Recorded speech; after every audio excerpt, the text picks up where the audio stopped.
Hello friends, welcome to Riyas kitchen vibes. ഇന്ന് ഞാൻ നിങ്ങളുമായിട്ട് ഷെയർ ചെയ്യുന്നത് ഒരു ചമ്മന്തിപ്പൊടിയുടെ റെസിപ്പിയാണ്. ഇഡലിയുടെ കൂടെയും ദോശയുടെ കൂടെയൊക്കെ കഴിക്കാൻ പറ്റുന്ന ഒരു കിടിലൻ ചമ്മന്തിപ്പൊടി. അപ്പോൾ നേരെ വീഡിയോ കാണാം. അതിനുവേണ്ടി ഞാൻ ഇതിലേക്ക് ഉഴുന്നിട്ട് കൊടുക്കുവാണ്. മൊത്തത്തിലുള്ള ഉഴുന്നാണ് ഞാൻ ഇട്ടിരിക്കുന്നത്. നിങ്ങൾക്ക് വേണമെങ്കിൽ ഉഴുന്ന് പരിപ്പ് ഉപയോഗിക്കാവേ. ഇനി ഇത് ഒന്ന് വറുത്തെടുക്കണേ. ഉഴുന്നാണ് ഇതിലെ മെയിനായിട്ടുള്ള ഇൻഗ്രീഡിയൻറ്റ്. ഇത് കടകളിലൊക്കെ വാങ്ങിക്കാൻ കിട്ടും, ചമ്മന്തിപ്പൊടി എന്ന് പറഞ്ഞിട്ട് വാങ്ങിക്കാൻ കിട്ടും. മിക്കവാറും ആൾക്കാർക്ക് അറിയാമായിരിക്കും.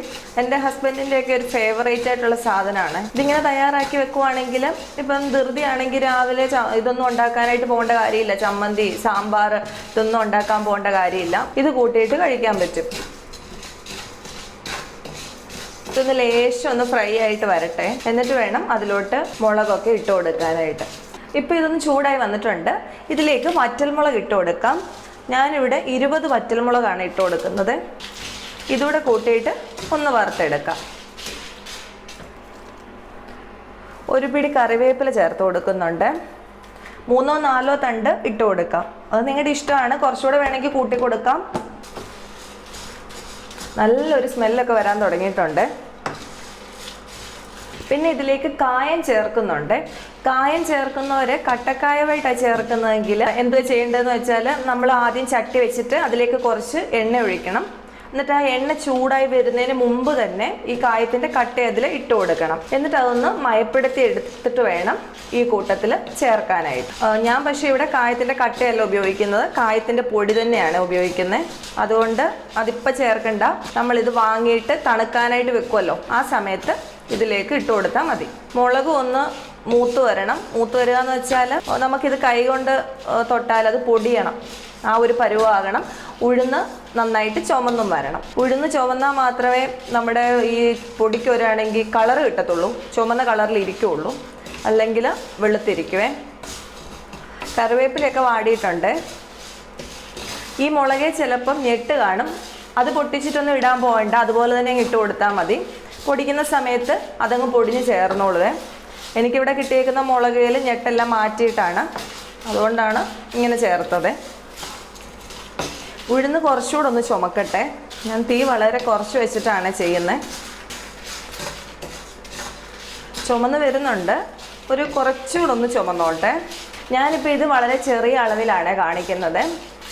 നിങ്ങൾക്ക് കുറച്ച് കൂടുതൽ അളവിൽ ഇത് ഉണ്ടാക്കി വെക്കാനായിട്ട് പറ്റും. ഇപ്പോൾ 2 കപ്പ് ഉഴുന്നൊക്കെ എടുക്കുന്നെങ്കിൽ ഒരു 30 മുളകൊക്കെ മതി കേട്ടോ. പിന്നെ ലാസ്റ്റ് കുറച്ച് കുരുമുളക് കൂടെ ചേർക്കുന്നുണ്ട്. അതുകൂടെ ആകുമ്പം എരിവൊക്കെ കറക്റ്റ് ആയിരിക്കും. ഇപ്പം ഇത് വാങ്ങാനുള്ള പരുവത്തിലോട്ടായി വരുന്നുണ്ട്. ഈ സമയത്ത് ഇതിലോട്ട് ഞാനിവിടെ 1 ടീസ്പൂണേ ചേർക്കുന്നുള്ളൂ കുരുമുളക്. നിങ്ങളുടെ എരിവിനനുസരിച്ച് ടേബിൾ സ്പൂൺ കണക്കിനൊക്കെ ചേർക്കാം. 1 ടേബിൾ സ്പൂണോ ഒക്കെ ചേർത്ത് കൊടുക്കാം കേട്ടോ. ഇനി ഇത് വാങ്ങി അടുപ്പത്തുനിന്ന് ഇറക്കി വെച്ചതിന് ശേഷം കായപ്പൊടി ചേർത്താൽ മതി. ഇപ്പോൾ ഇതായിട്ടുണ്ട്. ഇനി ഫ്ലെയിം ഓഫ് ചെയ്തിട്ട് അടുപ്പത്തുനിന്ന് ഇറക്കി വെക്കണേ. അടുപ്പത്ത് തന്നെ വെച്ചിരുന്നാൽ ആ ചൂടിലിരുന്നിട്ട് വീണ്ടും ഇതിങ്ങനെ അങ്ങ് മൂത്ത് പോകും. ഇറക്കി വെച്ചാലും ഇടയ്ക്കൊന്ന് ഇളക്കി കൊടുക്കണേ. ഇതിലേക്ക് കായപ്പൊടിയും കൂടി ചേർത്ത് കൊടുക്കാവേ. ഞാനിവിടെ 1 ടീസ്പൂൺ കായപ്പൊടിയാണ് ചേർക്കുന്നത്. കായത്തിൻ്റെ ടേസ്റ്റ് ഇഷ്ടമുള്ളവർക്ക് ലേശം കൂടെ ചേർത്ത് കൊടുക്കാവേ. ഇനി ഇതിൻ്റെ ചൂടൊന്ന് ആറി വരണം. അതിനുശേഷം മിക്സിയുടെ ജാറിലിട്ടിട്ട് ഒന്ന് പൊടിച്ചെടുക്കാം. നല്ല ഫൈനായിട്ടൊന്നും പൊടിയണ്ട, ചെറുതായിട്ടൊക്കെ ഇതിൻ്റെ ഈ വറ്റൽമുളകിൻ്റെ ചെറിയൊരു കഷ്ണമോ അല്ലെങ്കിൽ ഉഴുന്ന് ലേശം ഒന്ന് കടിക്കാനോ ഒക്കെ കിട്ടുന്ന നല്ലതാണ്. ആ ഒരു പരുവത്തിൽ പൊടിച്ചെടുക്കണം.